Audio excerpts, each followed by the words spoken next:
Caros amigos, tudo bem? Pois é, eu não sou muito afeito às teorias de conspiração. Sou uma pessoa cética. Cética é aquela pessoa que tem que ver para crer. Eu gosto de me basear em fatos. Mas nem por isso eu gosto de abandonar uma linha de raciocínio. Eu gosto de observar ao longo do tempo as coisas para até entender como o mundo funciona, como o que está ao meu lado funciona, o ambiente onde eu estou. Então eu sempre gosto de ser observador nesse sentido.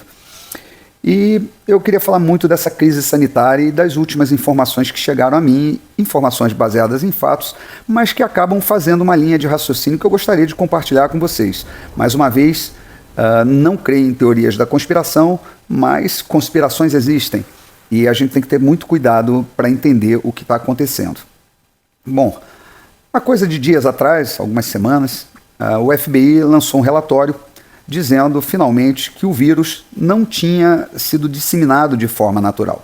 Ele tinha, na verdade, saído de um laboratório de Wuhan, um laboratório que exatamente estuda vírus. A primeira vez que eu soube desse laboratório, inclusive, foi numa entrevista daquele artista plástico Ha Weiwei, que estava fazendo uma exposição em São Paulo, e ele estava aqui, ele deu uma entrevista nas páginas amarelas da Veja, o surto ainda estava lá em Wuhan, e ele falou a respeito desse laboratório. Ocorre que esse laboratório ele estava sendo financiado, muitas pesquisas ali dentro, inclusive na área de vírus, mais especificamente em ganho de função. O que é ganho de função num vírus? É torná-lo ele mais infeccioso. Então estava havendo esses estudos nesse laboratório e um dos vírus que estavam sendo estudados nesse ganho de função era o corona. Acontece que esse financiamento se deu por um grupo privado norte-americano. Então é bom você guardar isso, né, que existia, o laboratório é um fato, esse laboratório existe. A conclusão do FBI é que o vírus saiu desse laboratório. Esse laboratório era financiado por um grupo econômico americano da área farmacológica e a principal experiência era ganho de função em vírus. Tá? Isso daí está entendido. Bom, essa semana o Robert F. Kennedy, que é um político nos Estados Unidos, que descende da família Kennedy, ele deu uma entrevista na Fox News e ele levantou uma coisa que eu não sabia, muito pouca gente sabe, de uma lei americana, que você só pode liberar vacinas experimentais em solo americano se você não tiver nenhum remédio, nenhum medicamento, nenhum tipo de tratamento para combater aquela doença. Caso contrário, você só pode liberar vacinas testadas e comprovadamente eficazes. Então isso é uma lei que tem nos Estados Unidos. Bom, durante o processo, né, desse processo aí de crise sanitária, dessa pandemia global, nos Estados Unidos, a maior autoridade médica se chamava Dr. Fauci. Esse Dr. Fauci, para entender o nível de importância que ele tinha dentro desse processo, ele era uma espécie de Alexandre de Moraes com um jaleco. O que ele falava ali era lei e todos tinham que seguir. Então foi através dele que toda a política, vamos dizer, de combate à pandemia foi implementada nos Estados Unidos. Ocorre, se você voltar atrás ali no que eu te falei, do laboratório, do grupo americano que estava financiando aquela pesquisa de vírus, esse Dr. Fauci faz parte desses financiadores. Ele era um do grupo financeiro que estava exatamente aportando recursos nesse laboratório. Bom, esse laboratório, inclusive, que estava fazendo pesquisas, o Dr. Fauci tem ligação, inclusive, com a Pfizer e com outros laboratórios privados americanos, porque quem financia esses grupos financeiros, eles são da Big Pharma. Eles estão exatamente financiando para desenvolvimento de novos medicamentos. E aí que vem a coisa estranha. Em nenhum momento, eu me lembro da história, houve ataque a médicos durante um processo como esse. Processo de doença, um processo de pandemia. Quer dizer, pandemia foi a primeira, né? Mas umas epidemias, ninguém nunca atacou médico por causa de uma epidemia.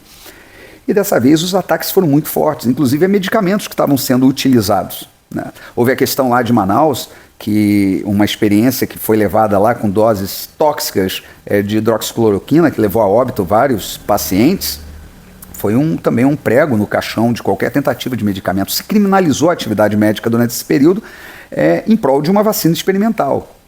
Sabendo dessa lei que havia nos Estados Unidos, acabou se impondo a vacinação lá, né? E para isso me parece que era necessário desacreditar todo o tratamento que pudesse ser feito. Afinal de contas, se houvesse tratamento, não poderia haver vacinação experimental. Bom, gente, eu não sei vocês, mas esse circuito me parece muito fechado com relação aos interesses paralelos a essa vacina. Uma vacina que não imuniza, e a gente sabe que não evita a transmissão, uma vacina que tem diversos efeitos colaterais, uma vacina que uma grande parte dos cientistas e de médicos não querem categorizá-la como vacina, e sim como uma terapia genética, uma vez que você não tem o vírus inativado ou alguma coisa no seu sangue, você está botando ali uma mensagem genética para que a sua célula produza uma toxina para exatamente criar a defesa contra aquele vírus, que é a tal proteína spike. E agora começa uma nova campanha de vacinação bivalente para idosos. Em alguns países do mundo, essa vacinação já foi suspensa, frente a vários efeitos colaterais que estão sendo detectados.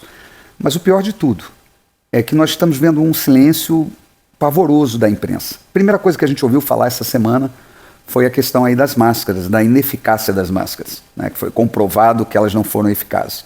Eu até tenho uma opinião diferente com relação a isso, eu vi outros aspectos da questão da máscara, aspectos econômicos, aspectos sociais, não somente a questão do aspecto, vamos dizer, sanitário da máscara. Mas ela teve sim o seu papel, que não pode ser descartado.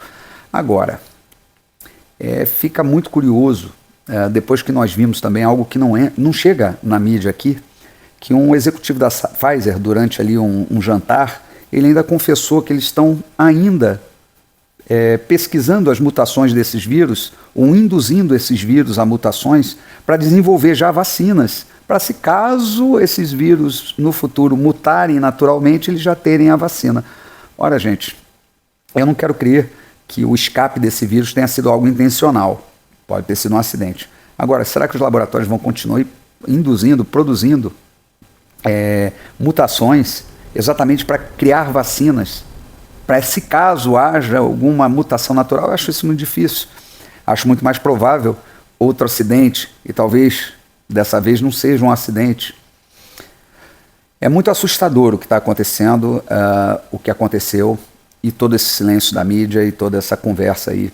Eu não sou anti-vacina, sempre me vacinei meus filhos, netos. A gente sabe das vacinas, do benefício que elas trazem, das comprovações, mas o que aconteceu está longe de ser uma coisa normal.